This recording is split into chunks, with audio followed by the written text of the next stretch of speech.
Amen. Amen. Well, 2019, it is a new year full of new opportunities, new possibilities.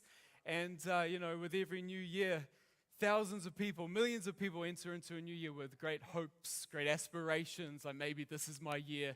Maybe this is the year that things will change for me. And we all set out with those wonderful, magical little goals we like to call a New Year's resolution. And some people's resolution is fitness. Like this woman, fitness, whole burger in my... That's appropriate for tonight. Fitness, whole burger in my mouth. That's the kind of fitness I can subscribe to. Other common resolutions: going to the gym, quit smoking, manage debt, save some money, get a better job. That's not my resolution, just full disclosure. Take a trip, or go on a diet. You know what my dad would say about dieting, and 9 o'clock would know him, he does ushering in the 9 o'clock, Keith, and he would say about diets, my diet is a seafood diet. I see food and I eat it. I do like my dad jokes. But who would agree that we all want to live our best life? We want to be the best version of ourselves that we can possibly be. But in order to grow and improve, we need change. We need change, and that's where our resolutions come in. They say insanity, and you've heard this before, is doing the same thing, expecting a different result. Well, I believe in equally great insanity is to live the same year 70 times and call it a life.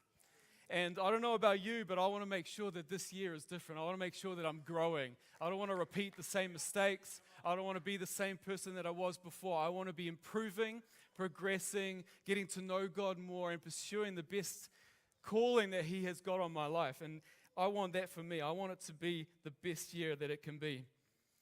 But there are any number of resolutions for self-improvement. I think that top of the tree, top of the list for any Christian needs to be our relationship with God. It needs to be our hunger for God, and that should be our ultimate resolution. You see, out of a hunger for God, out of relationship with God, that's the foundation from which everything else in life flows. That's the well that we dig from. That's the what we draw from in life. And so when things are hard, when things go wrong and we need strength, it's out of our relationship with God that we draw from. And so as we heard so well from Pastor Sam a couple of weeks ago, we need to be depositing into our relationship with God so that we can draw from it later. A few verses on our relationship with God. Daniel 11 verse 32. The people who know their God shall be strong and carry out great exploits. Who wants strength in life? Hands up. Who wants to carry out some great exploits and make a mark on this world? Who wants to make a contribution in their lives? The key to that is to know God. And also knowing God and relationship with God is key if we need Him to provide for our daily needs. Matthew 6:33, seek the kingdom of God above all else, live righteously, and He will give you everything you need. So you see, our hunger for God, it's foundational to living our best life. And today we're going to explore what it takes to grow in our relationship with God and our hunger for God, because the truth is it doesn't just happen by itself. It doesn't just fall from the sky. We need to be intentional. But resolutions, they're actually quite powerful. Studies show that if you set a resolution, you're 10 times more likely to achieve that goal. 10 times more likely when you set a resolution. And they can be just the jump start that we need to reach that goal, to hit that target that we want to hit. And actually for myself, it was a New Year's resolution that was the beginning of my journey back to God. I grew up in the church, but as a teenager, I kind of came to the realization that, life without God was not heading in a fruitful direction, was empty. And so it was a New Year's resolution as a teenager that gave me the motivation that I needed, gave me the opportunity that I needed, the excuse that I needed to press into God, to pursue Him more, to get into His Word, to get into church with all of my heart, like I hadn't been to that point in my life. So they can be a jump start. And but is making a resolution really enough? Is a resolution in itself enough for change? And resolutions, they get a bad rep. They get a bad reputation. And I think the reason is because so many resolutions fail. So many resolutions fail. Like this poor guy you're about to see, and I'm sure many of us can relate. I can't believe it's been a whole year since I didn't become a better person. I know I don't want that to be my December statement. I can't believe it's been a whole year that I didn't become a better person. And statistics show that 32% of people don't actually plan to make resolutions, probably because of failed resolutions in the past. And so no matter what our resolution is, it's almost doomed to fail from the beginning if we depend on our willpower alone, if we depend on our feelings alone. But if making the resolution isn't enough, what else can we do to increase our chances? Well, you see, I believe a resolution needs a plan. A resolution needs a plan. And no amount of wishful thinking is going to get you to where you want to be. And that's absolutely true when we're talking about growing in our relationship with God, growing in our hunger for God. We need a plan. We need a plan to make sure that growth happens. And we need a plan that sets us up for success, that positions us to make real progress, and one that ensures that our hunger for God will actually grow.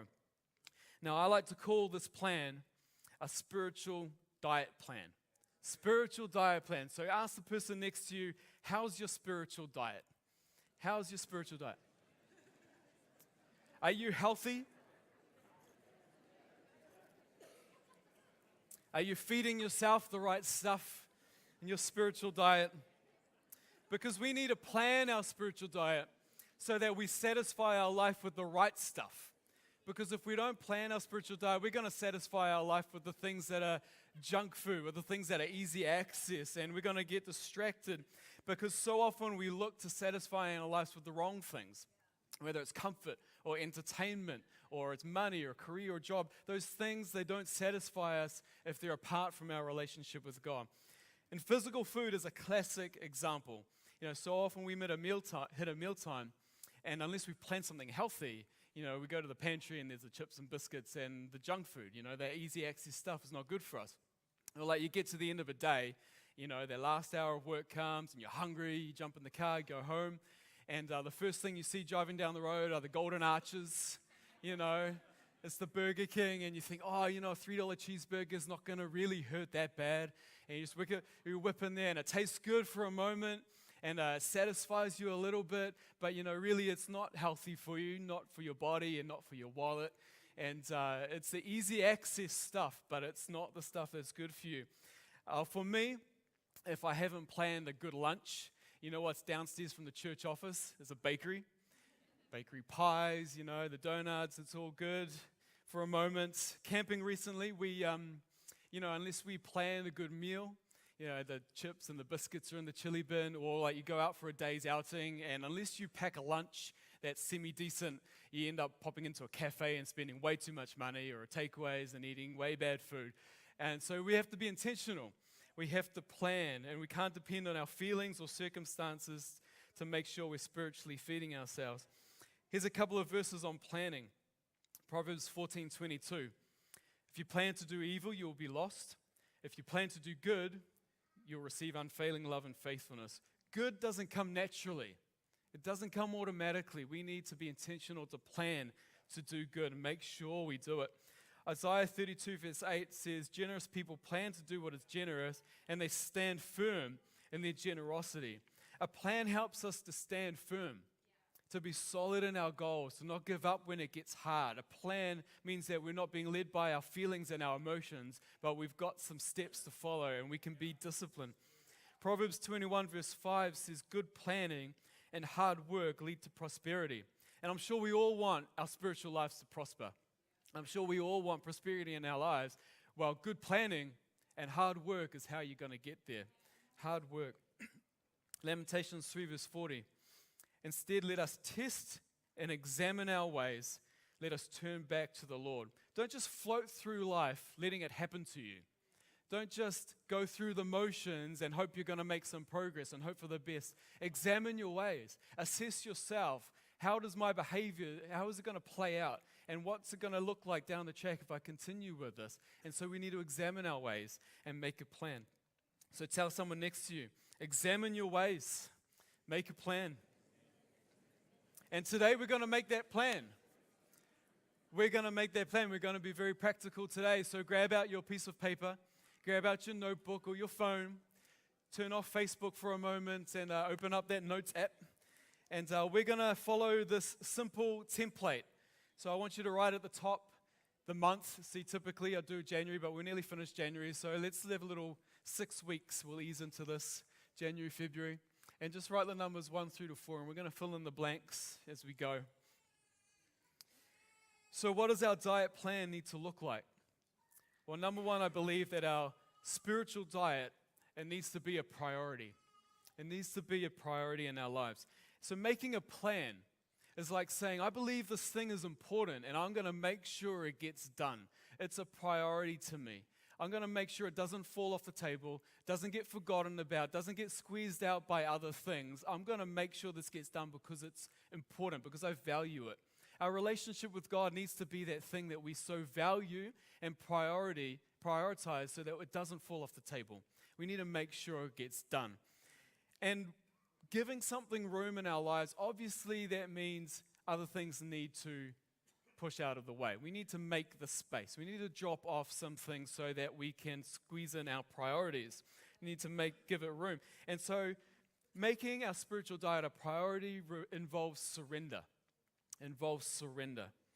Surrendering of things that may well be very good and enjoyable, but they're not our best. So we need surrender. Proverbs 16 verse 3 says, commit, or in other words, surrender your actions to the Lord and your plans will succeed. Surrender your actions, surrender your priorities, surrender your habits. Ask yourself, what actions does God want me to do? What actions does He want you to not do, maybe? How does God want my daily routine to look? How would God structure my day and my schedule so that my soul is going to be healthy? How would He suggest I organize my time? You see, if we honor God with our details, if we honor Him with our little steps, our practical steps, our everyday activities, our habits and our routines, then He says that He will make our lives to be a success. He will lead the big picture of our lives if we focus on getting it right every step of the day. And we must surrender some things in life in order to be spiritually healthy. So some example of things, time. We need to surrender time. That might mean getting up earlier in the morning so that you can spend time with God and develop your relationship with Him. It might mean going to bed earlier so that you have the energy to get up earlier in the morning and spend some time with God. You know, we need to plan this stuff. Other things we need to sacrifice and surrender: what thoughts we entertain, certain worldviews, who we hang out with, what we spend our money on, attitudes we'd like to have, but maybe we shouldn't. Some revenge, some jealousies. There's some things in there that we need to let go of. Our spiritual health requires surrender. But the promise is, if we commit our lifestyle to God, His promise is that He will lead and direct our steps towards success. So number one on our plan, this is what I want you to write down. I'll give you 10 seconds to do this. Quick and simple. Write down one thing that you will adjust in your priorities. One thing you will adjust in your priorities so that you can make progress in your hunger and in your relationship with God. One thing you will adjust. You could almost look at this as being like a time goal or an adjustment. One thing about your priorities that you can surrender. Example, for me, I've been intentional to have more time to prioritize fasting this month in January and making the space for that. And obviously that means dropping off some things, some food that I'd rather be having. But you've got to make the space for the things that will develop your hunger for God. You think about Daniel in the Bible. Daniel had a spiritual plan of praying 3 times a day, and nothing would get in the way of this. And it was causing his life success. But then the laws of the land changed, and it became illegal, and the penalty was death to pray to anyone except the king. But Daniel didn't let that get in the way because he had a plan, and he continued in that plan, and God blessed him. He protected him, God promoted him, and God blessed his life with success because Daniel had a plan, which meant when it got hard, he could continue through with those priorities. So let's be like Daniel and establish our priorities. All right, the second thing that we need to consider in our spiritual diet plan is our appetite. Our appetite, what we feed on. Have you ever noticed that you get used to the foods that you eat the most? You know, we are the ones who develop our appetites. We develop our taste by what we feed ourselves most regularly. We are the ones who set our addictions, and we are the ones that start to crave our usual diet. If you don't believe me, I've got one word for you: coffee. Okay, we're not coffee drinkers at 11 o'clock. How about this one? Chocolate. Come on. But you get the point. You know what I mean. For me, it's water. Obviously, there are other foods that I crave, but the one that most noticeable for me, yes, Jody, is water. When I started to increase my water intake a number of years ago now, but now I wake up and it's like the first thing I want is a massive glass of water, and I just down that thing. I'm like, give me some water. And if I get distracted in the day and I'm busy and I haven't been keeping up my water, I get to the 3 o'clock, whatever, I'm like, man, I really need water. Like, I crave it. My body has learned. I know, it's good though. Learn to crave water and coffee and chocolate, all of the above. But I know what it feels like to have that craving and to have missed that intake. And 1 Peter chapter 2 talks about cravings. Like newborn babies, you must crave pure spiritual milk. Why? So that you'll grow into full experience of salvation or relationship with God. Cry out for that nourishment now that you've had a taste of the Lord's kindness. It's having a taste of God that sets our craving for more of Him. So I want to encourage you, get a taste for God. Get a taste for Him so that you begin to crave Him more. Like we heard from Pastor Tak last week, if we're hungry for the wrong things, we feed ourselves with the wrong things, the solution is to starve it. It's to kill it. If you've got the wrong tastes, if you're craving the wrong things, the solution is to feed yourself with something else that's good. And so starve those cravings. Get a taste instead for the right spiritual foods. Healthy eaters, and you'll notice this, healthy eaters, they don't crave fish and chips. They don't crave the junk food. They're like, how can you eat that stuff? It's disgusting. They've got to change their taste. They've changed their palate. They've changed their craving. And so we need to change our cravings. And 1 Peter chapter 2 says we can get a taste for God. We can get a taste. Psalm says, taste and see that the Lord is good. And we're not getting a taste for religion. It's not for church and religion and all those trimmings. We're getting a taste for God. We're getting a taste for His voice, for His love, for His kindness. That's the stuff that we need to crave. Moments in His presence. Start to crave that. Get a taste for that. Get a craving for times that He shows up in your life and says, hey, I'm here, I'm real, I've got your back. Get a craving for those moments, seeing miracles in your life. Because 2019, I believe it's time to change our tastes. I believe it's time to work on what we crave. So if you're craving gossip, if you're craving complaining or entertainment or comfort or pride or unforgiveness, it's time to starve that addiction. Starve those cravings. If your soul demands that stuff to be satisfied, if you have to go after that stuff for you to be fulfilled, or if that's the stuff that makes you feel good, it's time to starve it and to get new cravings in our life. I believe that's 2019. That's what we need to focus on because we are in control of our cravings. We are in control of our cravings for this reason, based on what we consistently feed ourselves. Be consistent with feeding yourself with the right taste, and your taste will change, trust me. So what are some spiritual foods? Well, obviously, there are the staples that we need to feed on. Prayer, reading the Bible, fasting, praise and worship, fellowship with other believers in church or in small groups. But have you considered some of the more obscure spiritual foods, like your attitude?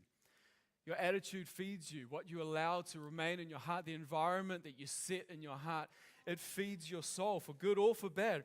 Junk foods like offense, resentment, judgment, jealousy, pride, they're like the fast foods. They're easy access. They might make you feel a little bit better about yourself for a moment, but in the long run, they're unhealthy, and they're not going to give you the strength that you need in life. Alternatively, faith, joy, compassion, humility, gratitude. Those are the things we need to feed ourselves with, and they'll give you a strong soul. So your attitudes feed you. Another food, sacrifice, like serving, like giving, sacrifice. Giving out actually feeds us in. Giving out feeds us in. Proverbs 11:25, the generous will prosper. Those who refresh others will themselves be refreshed. When we sacrifice, when we serve or give for others, it feeds our soul. It comes back to us. It's a healthy spiritual diet. Have you ever seen a swimming pool that's been a little bit neglected? Hasn't been maintained, hasn't got the right equipment. It looks pretty disgusting. Like, who wants to jump into that? Pretty toxic. Well, see, a pool needs a pump and a filter. It needs a flow of water to be healthy. It needs water coming in, but it needs water flowing out. It needs motion, it needs movement, in and out. And our soul, like a swimming pool, it needs in and it needs out. We need to feed ourselves the right stuff, but we also need to give out for ourselves to be healthy spiritually and strong spiritually. And I actually find that through serving, through giving, through serving is what puts into practice the theory that we learn when we're receiving in. It's like when you're serving, you get the opportunity to be patient, to be kind, to be loving, to be joyful. It puts into action, puts into process the character that we need to form in our lives. And for myself, there's nothing that illustrates this better than having kids. Having kids. See, you laugh, but it's true. So when you have kids, suddenly you don't have all the time to yourself. You need to serve. You need to be joyful. You need to be patient. Liesel's smiling. You know what this is like. But you do. You need to put into practice the fruit of the Spirit. And there's nothing that grows your character more than putting it into practice. And I've found I have grown more in my character and in my walk with God by serving my family and the requirements that it needs in that sacrifice than in any other phase of my life. And so giving out, it's good for our spiritual health. And so number 2 in your notes, our appetite. What's one staple spiritual food that you need to add? Write it down. Give you 10 seconds.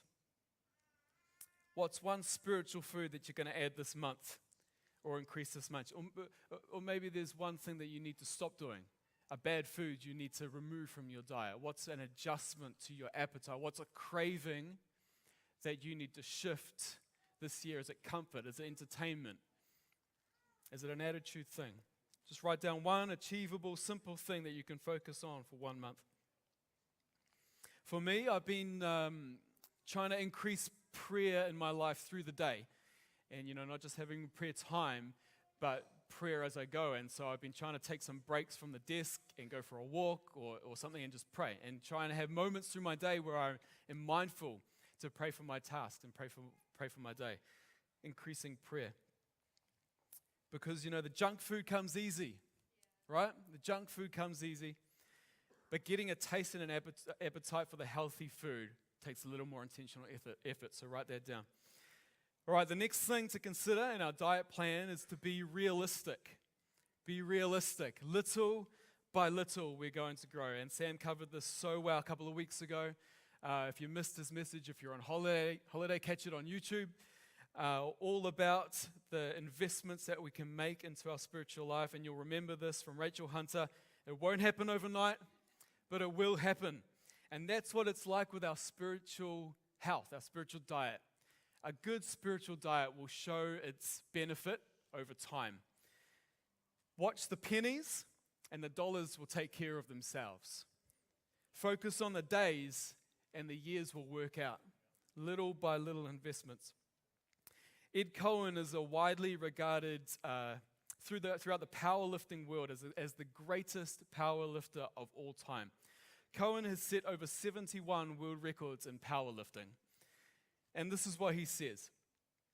I took my time and made a little tiny bit of progress 4 or 5 times a day. When you make a little progress 4 times a year for 28 years, you're going to be pretty good at what you do. I never thought, I have to lift X amount of weight or I have to reach whatever goal. I just thought, I'm going to get better. And this is what I have to do to get better. These are my weaknesses. Let me correct my weaknesses. There's a great principle in what he says.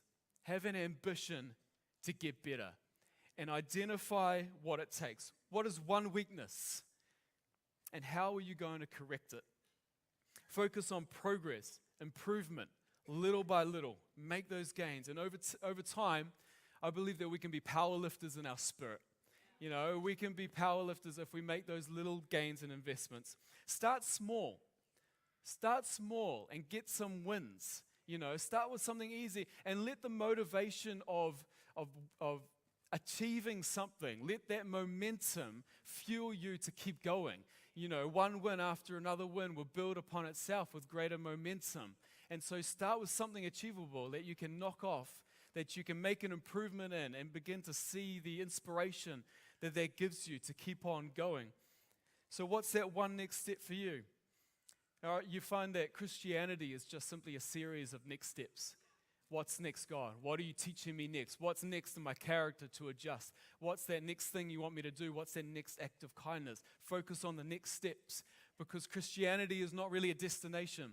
We're not trying to get to a perfect place. We're just journeying with God, one step at a time. So in some ways, we need to forget about, trying to be like that great Christian or trying to be that perfect Christian, and focus instead on what's now. What can I do now to make myself better and to improve? That's what we need to focus on. And if we can learn to enjoy that process, if we can learn to enjoy the continual improvement of our lives, I think we can thrive in our relationship with God. So number 3 on our plan is one area where you want to make progress in. One area in your life of improvement. This could be a weakness that you want to just address this month. Could be a skill that you want to develop. Could be a vulnerability that you have. Could be a habit that you want to set. Something that you can make an improvement in and take another step forward little by little. For me, this is, for this month, I'm working on discipline. Making disciplined choices, following through, being committed to my plans. And soul food is great for that, because I don't want to fall behind with soul food. So I'm disciplined to, I'm reading the Bible in times I've never read the Bible before, just so I don't fall behind, it's a decent chunk of reading. And so, and if I do happen to skip a day, the next day, yeah, I've got to catch that up, Being disciplined, setting a plan, I'm working on that, and soul food is great for that. So just remember, focus on progress. We're not saying you're going to ace this area, but you're just going to improve it. All right, finally, number 4. We need to remember that with any plans, there are going to be challenges. There are going to be setbacks, ups and downs. So we need to not get discouraged. We need to persevere. We need to persevere with our plan. Now, here's a simple math equation that many Christians fail, including myself. I've taken this from Sami Adubai, and there it is. 999 days of progress plus 1 day of regression equals what? All right, I'll tell you what many Christians, including myself, think of that question. This is how we answer. All right, let's have the answer there, John. Many Christians answer 1,000 days of regression. And isn't that funny how that works? We can, 999 days, we can be following along in our goals, and then we have one bad day. We have one mess up, and we feel like we've gone back to the start. We feel like we're back at square one, like we're the person we used to be, like we're the failure that we see ourselves. We get discouraged, and at that point, we give up. We give up. We throw away the 999 days of progress, and we think it's not worth it. We give up. But I want to give you a better answer. And here's the better answer. Thanks, John. 999 days of progress plus 1 day of regression equals just that. 999 days of progress and just 1 day of regression. Just 1 day. That's simply all it is. You look at it this way. If you weigh 200 kgs and through good eating, through exercise, through discipline and a great plan over 2 years, you shed half that weight, 100 kgs. And then you had a bad week. Maybe it was Christmas time. You ate the wrong foods. You stopped exercising. Have you made some bad choices? Yeah, probably. Will you put on some pounds? Yes. Does that mean you're back where you started? No. Does that mean that all your progress over those last 2 years is just gone, erased? Not at all. So after those bad days, after those regressions, you need to get up, you need to dust off, and you need to start fighting again. Because one failure doesn't set you back. One failure doesn't mean that you're back to the start. That regression isn't the end of the journey. God's mercies are fresh every morning. Every morning. He is faithful. He's compassionate. So don't let a failure give you an excuse to quit. Don't give a mistake an excuse to get off the track. It's not about how many times you fall. It's about how many times you get back up again. And there will be days that your feelings support you. There will be days where the hunger for God is there. But there will be days when it's not. There'll be days when your feelings are against you. But you know what? Those are the days we need to stick to the plan. And if you do fall short, you just need to get back on the plan and keep it up and get back on track. Because the goal, remember, is not perfection. The goal is progress. The goal is improvement. And God understands our struggles. He won't give up on you no matter how many times you stumble. There's no condemnation. There's no shame. He's your biggest champion. He's your biggest cheerleader. Just keep investing into your diet and get back on the plan. So number 4, write this down. One area you need to persevere in. One area you need to persevere in. It could be something you've given up on. It could be a struggle that you're fighting right now. It could be something that you know God is asking you to do, but you may be intimidated by it, or you're putting it off. Actually, for me, that's exactly what it is. It's something I know that God wants me to do, but it seems like a big investment, and I'm putting it off. But I want to make steps of progress in that thing this month. So what is it for you? What is that thing that you need to progress in and persevere with today? If I can have the band back, thanks. So there it is. There's our diet plan for the next month. They say it takes 21 days to set a habit. 21 days to set a habit. A month has got more than that, or February, you're only just scraping in. But focus on this plan. Focus on those 4 things. Or if not those 4 things, one thing. Something. Focus on that, and only focus on that for this month. Focus on improving that, of locking that in, of making it a habit, of making gains and improvement on that one thing. Focus there. That's your plan for the month. Now imagine if you were able to establish that thing, get it into your life as a solid routine. And then imagine if you did this every month of the year. 12 times, 4 things, 48 improvements in your spiritual life, 48 progresses in areas of weakness in your life. Think how great your life will be. Think how rich your relationship with God will be. Think how strong your soul is going to be after a year of that. Now think about 5 years. Think about doing this for 5 years.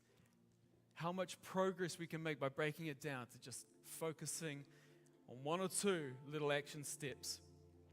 A dream written down with a date becomes a goal. A goal broken down into steps becomes a plan. A plan backed by action becomes reality. And let's make our greatest resolution for this year to be our hunger for God, our relationship for God, and let's make sure it happens this year. Let's make sure that unlike our other resolutions, this one doesn't drop off the table. This one doesn't get squeezed out by other priorities, but that we make sure we're intentional to feed ourselves spiritually and make some real progress for 2019. Why don't you just stand with me? Grab your plan, grab your phone, because we are going to commit this to God. We're going to lay this before God in a moment as we sing. But before we do that, I just want to speak to those who maybe you don't know God, maybe you don't have a relationship with God, and we're talking about growing a relationship with God. You might ask, how can I have that? How can I see God? How can I hear God? Well, you can. He's our Father. He's our friend. And He's opened up His heart to us through Jesus. Jesus came. He died on the cross for our sins.